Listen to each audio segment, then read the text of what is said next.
tenemos entonces los tres imprescindibles para poder hablar al respecto y conversar un poquito sobre estos juegos. Si querés podemos arrancar de abajo para arriba, o sea, del menos imprescindible. Me gusta.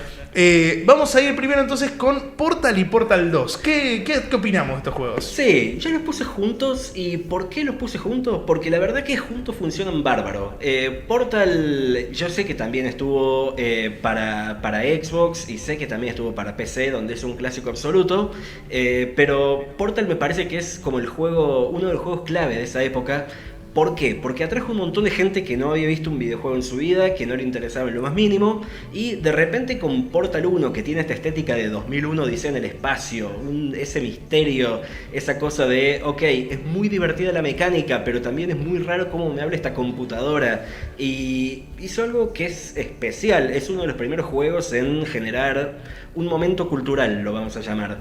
Porque una cosa es que un juego venda mucho, o que un juego se juegue mucho y sea muy conocido. El Pac-Man lo conoce todo el mundo, y es un cosa así de la cultura. Después tuviste un montón de juegos que pueden haber sido relevantes, como puede ser, no sé, un Resident Evil o qué sé yo, pero no era un momento cultural. En el momento que estaba Portal, además, era un boom fuerte de redes. Entonces era como que todo el mundo estaba jugando eso. Como que era un momento... Sí, el juego del momento. Sí, todo pasaba en torno a Portal. Y era tipo, tenías los memes, tenías las canciones y qué sé yo. Y todo parecía una referencia al juego.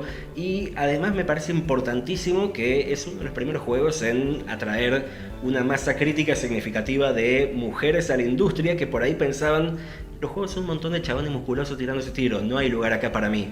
Y de repente con Portal, que es la historia de una protagonista femenina luchando contra una computadora femenina, con una cosa recontra bien pensada que podía atraer a todos los públicos, un montón de gente que jamás había tocado un videojuego en su vida dijo, ok, esto me interesa, esto está bueno.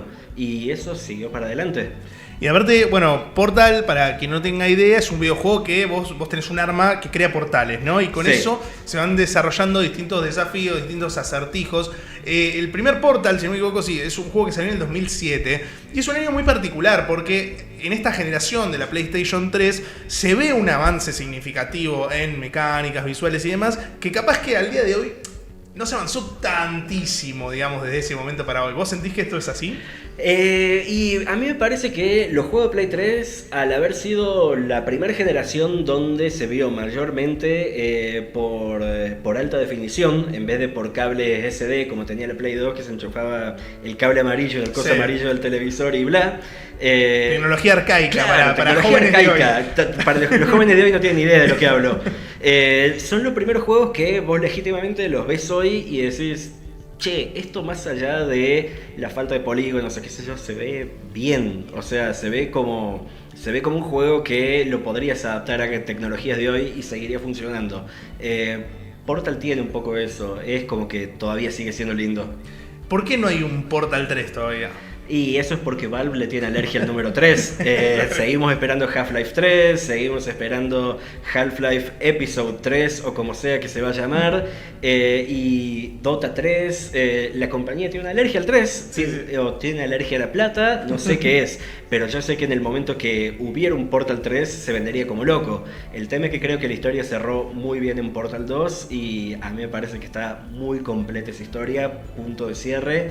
Y nada, la historia de Chell y GLaDOS será fantástica por siempre. Y más allá de lo que pienses que efectivamente va a suceder, viste que estamos en una época en la que el regreso garpa, el regreso de cualquier cosa, una cosa que cerró hace 20 años, te la abro de vuelta y de repente había una continuación. ¿Crees que es mejor dejar Portal como obra? Digamos, fue una obra del 2007 al 2011 que hizo esto, que generó este impacto cultural, ¿o te parece que podría estar bueno, que superen ese techo? Todo depende de la creatividad de la gente involucrada. A mí me parece que es muy fácil hacer un videojuego cínico para decir, che loco, vamos a revivir esta IP y vamos a cobrar con el nombre y qué sé yo.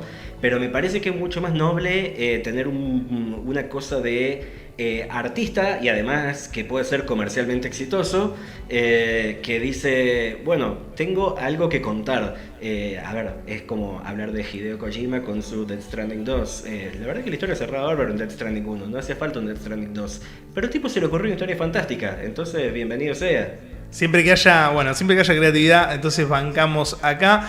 Portal y Portal 2. Entonces, si vos del otro lado tenés una PlayStation 3 o estás pensando en adquirir una porque pintó lo retro, Portal y Portal 2 son los primeros videojuegos que tenés que ir a buscar. El segundo tiene que ver con una franquicia que creo que está súper en auge en este momento, más allá de los videojuegos, que es The Last of Us. Sí, The Last of Us me parece un juego importantísimo, también momento cultural enorme. La verdad que cuando vos me hiciste la pregunta de cuáles eran los tres juegos más importantes, yo en un momento dije, che, te voy a decir GTA V. Pero después me di cuenta de que GTA V es más un juego de Play 4, más un juego de Play 5, se sigue jugando, es un juego multigeneracional. No es tan característico de la Play 3. Y esta de repente es un juego que salió al final de ciclo de la Play 3, que fue como el último esfuerzo de Sony por sacar todo lo que pudiera de músculo de la consola y convertirlo en una única historia. Y ahí además tenemos al músico argentino Santolaya, tenemos a Neil Druckmann en su mejor momento, y también generó un momento cultural y se evidencia por las millones y millones de unidades que vendió. Me parece que es un juego clave como para entender cómo la consola fue justamente de menor a mayor, porque terminó recontra arriba, y es un poco gracias a The Last of Us que que la consola eventualmente supera la Xbox 360 en ventas, así que punto clave de inflexión para la historia. Claro, es uno de esos juegos que los famosos vende consolas, esos videojuegos que te caracterizan en la consola. Ahora, si alguien del otro lado está haciendo la pregunta más básica de todas, que es ¿por qué The Last of Us está bueno? ¿Por qué The Last of Us está bueno? Es una historia que es puro corazón. Vos tenés que jugar solamente los primeros 15 minutos de The Last of Us para entender por qué la gente ama The Last of Us. No te digo que te vaya a gustar, pero sí te digo que cuando lo juegues lo vas a entender. La verdad que es un juego efectista, en el buen sentido, que está narrado desde una perspectiva muy humana. Porque una cosa es ir y pegarle tiro a los zombies y qué sé yo, y todos nos cagamos risa. Me encanta el Left 4 Dead, me encanta el Resident Evil, me encantan todos esos. Pero de repente, cuando vos sentís que tiene peso lo que le pasa a los personajes, o lo ves evolucionando en el modo en cómo se relacionan entre ellos y todo eso, tiene un corazón distinto. Entonces, al último es eso, es un juego que combina el músculo de un juego bien hecho, que pasa con todos los first party de Sony, con un montón de corazón. Es una mezcla perfecta. Creo que ahí The Last of Us tiene una particularidad para quienes hayan visto la serie. The Last of Us se convirtió en una serie en los últimos años, una serie muy exitosa encima de HBO. Last of Us tenía la característica de ser medio como un juego película en cierto punto, si lo vemos como muy, muy básico. ¿Crees que fue un poco el impulsor de eso en la industria? Porque PlayStation sobre todo ha realizado muchas experiencias que tienden a esta película mega interactiva, podríamos decirle. Sí, de algún modo sí. A ver, yo tengo un problema con el término pelijuego, que es que implica que vos te podés sentar y verlo pasivamente, tipo dejar el control apoyado, y no es tan así. Las partes de sigilo y qué sé yo, tienen su setting de dificultad, tienen su dificultad, vos te tenés que camuflar, tenés que tirarle los tiros a los enemigos, tenés que administrar los recursos, tiene la parte de videojuego fuertemente marcada. Esto no es, no sé qué ejemplo darte de un pelijuego no es más pelijuego. Pero lo cierto es que combina mucho las dos cosas. Pero sí te voy a decir que es muy cierto que PlayStation tiene una marca de estilo, donde le importa mucho la narrativa en sus juegos y donde se le pone mucho énfasis. No te pasa solamente en The Last of Us, te pasa con Spider-Man, pasa con Days Gone, con God of War, con Horizon Forbidden West y Zero Dawn. Cualquier cosa tiene un componente de, no solamente queremos que te involucres con el mundo por las cosas que podés hacer y que vayas y tires tiros, sino que te metas con el personaje a un nivel emocional, que de algún modo vos te sientas partícipe de esta historia y que sin vos esta historia no se completa, entonces tenés que seguir jugando. Ahí hay algo interesante también, que es este fuerte componente narrativo. Una de las cosas que también genera es, vos en los 90 decías, voy a adaptar un videojuego, una película, bueno, hago la historia del videojuego a la película. Hoy por hoy es tan rica la narrativa de muchos videojuegos que por ahí interesa más una narrativa diferente, entender que nos cuenten cosas que el juego no nos pudo contar en su momento. Tal cual. ¿Crees que PlayStation va a seguir por ese lado? ¿Va a seguir mezclando serie, película, videojuegos para ampliar sus universos? Mira, para mí es buena idea porque, por ejemplo, con The Last of Us Part 2, la historia de Ellie y Joel cierra de algún modo Pero sí, siguieran haciendo historias en ese mundo con nuevos personajes y todo eso, me parecería perfectamente válido. A ver, uno a los que más quiere es, por supuesto, a Ellie y Joel, que son los dos protagonistas que todos conocemos. Pero perfectamente podría haber más personajes, y de hecho la serie hace mucho de eso, de expandir de gente que vemos en el fondo y qué sé yo, y que de repente, ok, hay un episodio entero dedicado a este chabón que parece... No sé. Sí, en notas. Sí, una hora en el juego. O que tenía una historia que te dejaba pasar y qué sé yo, te decía, sí, vení por acá, bueno, nos vemos, Joel. Y de repente era un episodio entero. Y me parece que está buenísimo poder explorar eso. Tiene 1000 lugares para expandirse. Entonces, The Last of Us es el segundo videojuego. Si tenés una PlayStation 3, Portal 2, The Last of Us, no avivamos más acá con Okelfo. Para nada. Son esos los videojuegos. Entonces vamos a ir con el imprescindible elegido por acá por Fede. ¿El imprescindible de PlayStation 3 es Metal Gear Solid 4? Tal cual. Esto es un juego que cuando lanzó en su momento recibió 10 por todos lados, encima contemporáneo de Grand Theft Auto 4, y era un momento donde habían salido los dos juntos y era tipo, che loco, tengo plata para solo uno, ¿qué me compro? ¿Metal Gear Solid 4 o GTA 4? O GTA 4. Y la verdad que vos lo ves hoy y GTA 4 envejeció bastante mal. Metal Gear Solid 4 en cierto modo también, pero bueno, es el juego que se quedó atrapado en la generación de la Play 3. Todo lo otro que estaba mencionando, de algún modo lo podés jugar en consolas modernas, en PC, ponele Portal hoy, te bajás Steam y lo jugás. The Last of Us tiene 5 tiene port para todas las consolas y qué sé yo. Metal Gear Solid 4 sigue estando solo para la Play 3. ¿Y qué tiene además? Que es el cierre de la historia de Solid Snake. Para quien no haya jugado nunca Metal Gear Solid, Metal Gear Solid es la historia, por un lado, de Big Boss y por otro lado de Solid Snake, el clon hijo de él. Y de algún modo este es el punto culmine después de 3-4 juegos, depende de cuántos contés de los 8 bits y todo eso, donde se unen todos los personajes para darle cierre a una historia que tiene filosofía, que tiene enfrentamientos contra varios de los bosses clásicos, con algún giro nuevo, tiene momentos muy épicos de cierre de personajes que vos conociste de toda la vida, de verlos en los juegos anteriores y todo eso, de ver cómo cierran sus historias.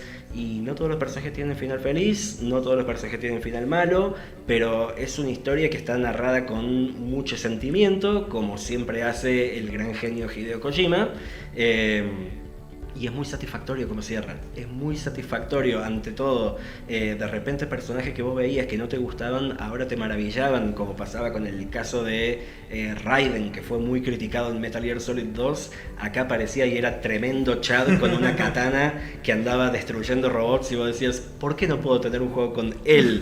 Y es tipo, sí, bueno, vino, se llamó Metal Gear Rising y también estuvo buenísimo. Sí. Y bueno, es un cierre fantástico para lo que posiblemente sea la mejor saga de videojuego de todos los tiempos, con perdón de Final Fantasy, que cabeza a cabeza. Ahí, bueno, dijiste recién, Hideo Kojima es un genio.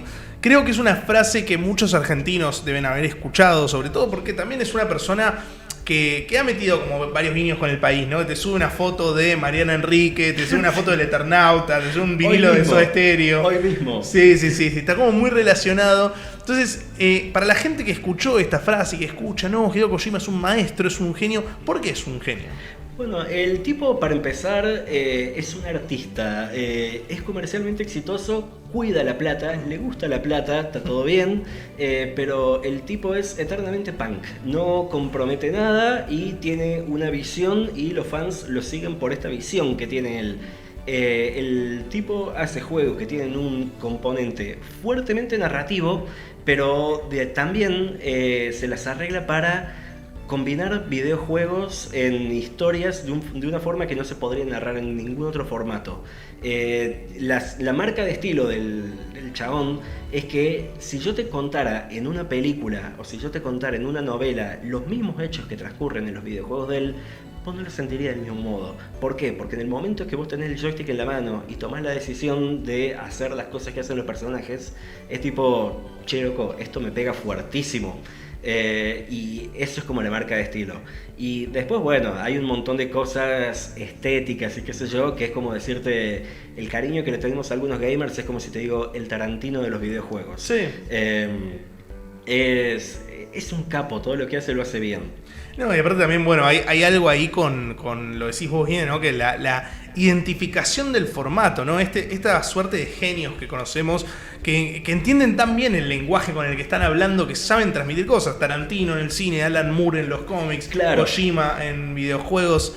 Es un poco lo que lo hace un genio. Es una experiencia totalmente irreplicable. Creo que el ejemplo que damos siempre todos es el ejemplo de la pelea con Psycho Mantis en Metal Gear Solid 1, donde el tipo te dice, che, te está leyendo la mente, vos te la tenés que arreglar porque el joystick que tenés en la mano está en un lugar donde te hace leer la mente. Entonces vos tenés que sacar el joystick y enchufarlo en el puerto 2 de la PlayStation 1, y en ese momento el tipo te deja de leer la mente. Y ahí vos le podés empezar a pegar los tiros, no te esquiva más y qué sé yo, y es una cosa fantástica. Nunca de un modo tan de romper la cuarta pared, pero es como una cosa que sigue haciendo.